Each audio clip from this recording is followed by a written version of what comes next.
اگر میری زوجہ گھر کا کام کرتی ہے، یہ بھی ضمناً آپ کو بتا دوں، بہنیں تو بڑی خوش ہوں گی، چھلانگیں لگائیں گی، عورت پر گھر کا کام کرنا واجب نہیں ہوتا، قضان، آپ اس پہ سختی نہیں کر سکتے، بلکہ اگر بچی ایسے گھر سے آئی ہے جہاں وہ پکا ہوا کھانا کھاتی تھی، خانسامہ وغیرہ تھا، اور اسے پکانا نہیں آتا، تو آپ کو پتا ہے شرعی مسئلہ کہ شوہر پہ اس کو پکا ہوا کھانا دینا واجب ہے، پکا ہوا کھانا۔ بیوی کے اوپر کپڑے دھونا، برتن دھونا، استری کرنا، بچے سنبھالنا کوئی واجب نہیں ہے، دودھ بھی پلانا ماں پر واجب نہیں ہوتا، ہاں اگر بچہ کسی اور ماں کا دودھ قبول نہ کرے تو الگ بات ہے، پھر اس کو پلانا واجب ہوگا، ورنہ ماں پہ دودھ تک پلانا بچے کو واجب نہیں ہوتا۔ یہ آپ نے دین کبھی سیکھا ہے؟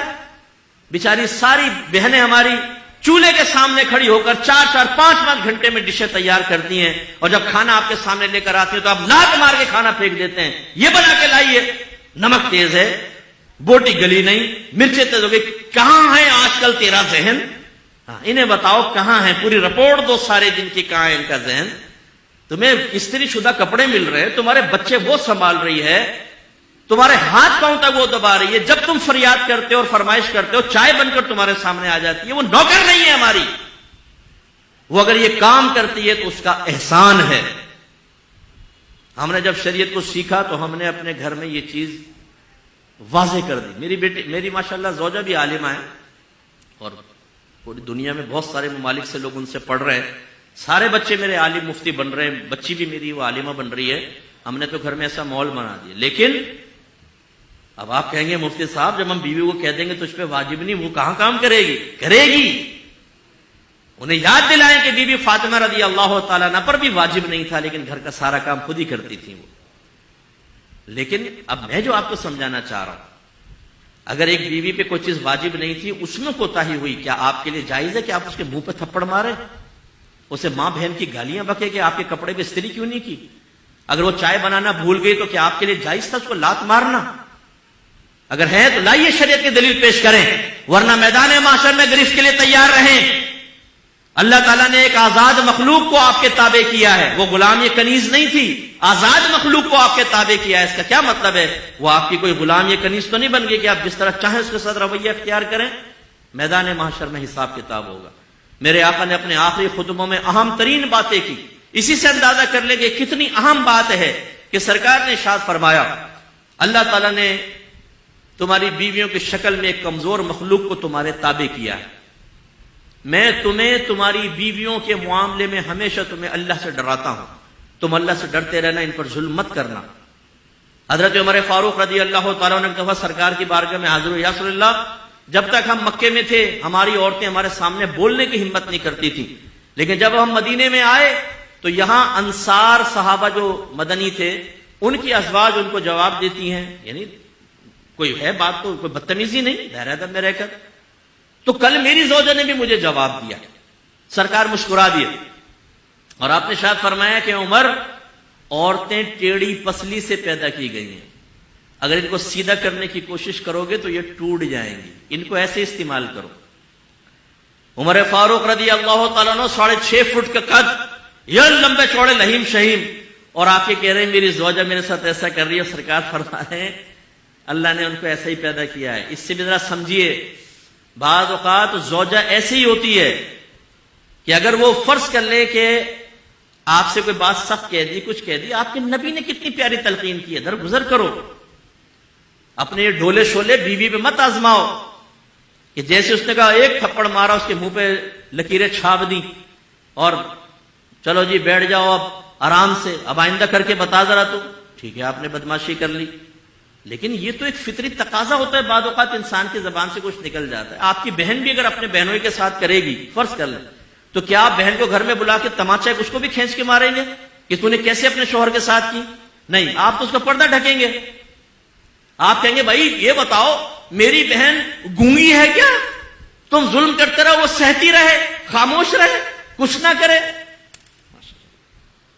قربان جائیں آپ کے اوپر، بہن آئی تو کچھ نہ بولے، بیوی آئی تو منہ سیدھو اس کا۔ بالکل ہمارے گھروں میں یہ جو غلط چیزیں چل رہی ہیں، حد اعتدال سے آگے نکل جانا، اس کی طرف فکر کرنی چاہیے۔ لیکن میں نے کہیں غلط اس کو رخ نہ لے جائیں تو میں ایک آپ کو سنا دیتا ہوں ایک بات بھی۔ ایک بھائی نے کہا کہ یار میری بیوی کام ہی نہیں کر رہی گھر کا. جب اس کو کہا کہ کام کرو تو اس نے سنا دیے 2-4 کلپ کہ ہم پہ تو واجب ہی نہیں ہے گھر کا کام کرنا. تو پھر اس کو یہ ترکیب بتائے گی کہ تم ایسا کرو کہ اپنی زوجہ سے کہو کہ ٹھیک ہے تم پہ واجب نہیں، بالکل نہ کرو، لیکن شریعت نے مجھے دوسری شادی کرنے کی اجازت دی ہے اور دوسری بیوی میں اسی شرط پہ لے کر آؤں گا کہ گھر کی کام کرے گی، تم بالکل نہ کرو. پتہ چلا کہ بیوی نے کہا نہیں میں کرنے کے لیے تیار ہوں، تم یہ قدم نہ اٹھاؤ.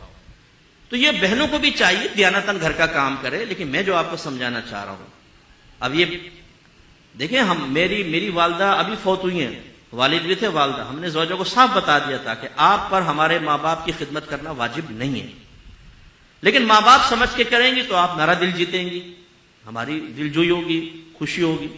نہیں کریں گی ہمیں کوئی شکوہ نہیں ہوگا آپ سے.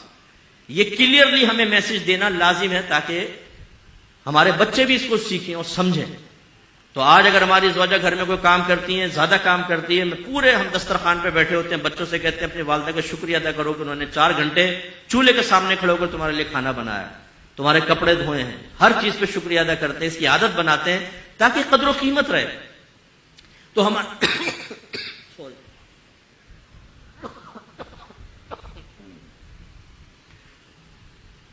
تو ہمارے گھروں میں جو یہ غلط چیزیں، رسومات، میں رسومات میں لوں گا، خاندانی رسومات میں، کہ بیوی کو دبا کر رکھو، بیوی کو بولنے نہ دو، اگر کچھ بولے تو تھپڑ مار دو منہ پہ، کچھ ذلیل اور بے عزت کرو بچوں کے سامنے، خاندان والوں کے سامنے. غلط چیزیں ان کو ختم کریں. اسی طریقے سے میری بہنوں سے میری گزارش کہ اللہ تعالیٰ نے شوہر کا بہت حق رکھا ہے. بعض بچیاں ایک ایسے گھر سے تعلق رکھتی ہیں جس میں وہ دیکھتی ہیں کہ ہر دفعہ امی ابو کو دبا لیتی ہیں، اور ابا جان جو ہیں وہ عزت بچاؤ مہم پر ساری زندگی چلتے رہے، عزت بچاؤ مہم، عزت بچاؤ مہم. وہ بیچارے بدتمیزی کر رہے ہیں، بیویوں کہتے ہیں چھوڑو یار، خاموشی سے نکل گئے. وہ بیٹی جب یہ کرتی ہے آبزرو، تو اس کا ذہن بن جاتا ہے کہ مجھے بھی ایسا کرنا ہے. نتیجہ نکلتا ہے جب وہ دوسرے گھر میں جاتی ہے تو تربیتیں کامل نہ ہونے کی بنا پہ اس گھر کو جہنم بنا دیتی ہے بسا اوقات. یہ یاد رکھیں، ہمارے گھر کو بچیاں ایسی سن رہی ہیں، نبی کریم صلی اللہ علیہ وسلم نے شوہر کا بڑا حق بیان فرمایا. ایک بچی شادی نہیں کر رہی تھی، اس کے گھر والے اسے نبی کریم صلی اللہ علیہ وسلم کے پاس لائے. یا رسول اللہ یہ شادی نہیں کرتی. سرکار نے فرمایا تم کیوں شادی نہیں کرتی؟ اس نے سرکار کی زبان اقدس سے ہی نکلوانا چاہا، وہ جانتی ہوگی. تو اس نے کہا رسول اللہ آپ بتائیں کہ شوہر کا بیوی پر کیا حق ہے؟ تو رحمت کونین صلی اللہ علیہ وسلم نے ارشاد فرمایا کہ شوہر کا بیوی پر یہ حق ہے کہ اگر اس کا پورا جسم خون اور پیپ سے بھرا ہو اور عورت اپنی زبان سے چاٹ کر اس کے بدن کو صاف کر دے تب بھی اس کا حق ادا نہیں کر سکتی. مراد کیا ہے؟ یہ معاذ اللہ یہ نہیں کہ کوئی حقیقت ایسا، مراد کیا؟ یہ قابل نفرت کام ہے. یعنی عورت شوہر کا حق اسی وقت ادا کر سکتی ہے جب اس کی طرف سے آنے والی تلخیوں، کمیوں کے اوپر صبر کرے اور اللہ کی رضا کے لیے اس کا گزارا ساتھ دیتی رہے. اتنا حق رکھا ہے. اور ایک روایت میں فرمایا کہ اگر میں مخلوق کو سجدہ کرنے کا حکم دیتا تو بیویوں کو حکم دیتا کہ اپنے شوہروں کو سجدہ کریں، لیکن سجدہ تو صرف اللہ کے لیے ہی جائز ہے. اس سے ہماری وہ بہنیں ذرا درس حاصل کریں جو شوہر کو آنکھوں میں آنکھیں ڈال کے گفتگو کرتی ہیں، بعض اوقات تو گریبان پکڑ لیتی ہیں، ماں بہن کی گالیاں بکتی ہیں. ہمارے پاس تو کیسز آتے رہتے ہیں اس طرح کے بے شمار. وہ ایک بہن نے روتے ہوئے کہا مفتی صاحب میرے شوہر نے مجھے مارا پیٹا، گالیاں بکیں. تو میں چونکہ تجربہ کار ہوں ان چیزوں کا، تھوڑا سا تجربہ کار سے مراد لوگوں کے مسائل سننے کے اعتبار سے، یہ نہیں کہ گھر میں کوئی تجربے کر رہا ہوں. تو میں نے ان خاتون سے کہا کہ آپ پہلے تو رونا بند کریں، پھر مجھے سچ سچ بتائیے گا آپ نے کیا کیا تھا. کہنے کہ میں نے بھی گریبان پکڑ کے کھینچا تھا اور گالیاں کٹی سی. لو جی بھیا آپ نے کیا کیا؟ یہ تو یہ ہمارے یہاں چل رہا ہے. ایک مخصوص کمیونٹی ہے ہمارے ملک میں، اس سے تعلق رکھنے والی ایک بچی تھی. اس نے اپنا بتایا کہ میں نے شوہر کو زمین پہ پٹک دیا اور چھری اس کی گردن پہ رکھ دی اور میں نے کہا دے 3 طلاق. اس نے 3 طلاقیں دے دی. مفتی صاحب ہو گئی 3 طلاقیں. اب بھولے پن کی انتہا دیکھیں آپ، اور اس کی شیرنی کی بہادری دیکھیں آپ. اب یہ لڑکی کیسے سے بہادر بن گئی؟ اپنی ماں کو دیکھا ہوگا، اپنی خالہ کو دیکھا ہوگا کہ ہر ایک نے لمبے ناخن رکھ کے منہ کے شوہر کے منہوں کو چھیلا ہے اور کچلا ہے، تو وہ بھی اس میں پڑ گئی. تو اس کا مطلب یہ ہوا کہ ڈس بیلنسی جو ہے وہ جانبین سے ہے اور بڑوں کی طرف سے بھی ہے، اور ان سب کا نتیجہ اور معال وہی ہوگا جو میں نے ابتدا کی، علم دین سے دوری، شریعت سے دوری۔ ہمیں پتہ ہی نہیں کیا کرنا ہے، کیا نہیں کرنا، کیسے کرنا ہے، کیسے نہیں کرنا۔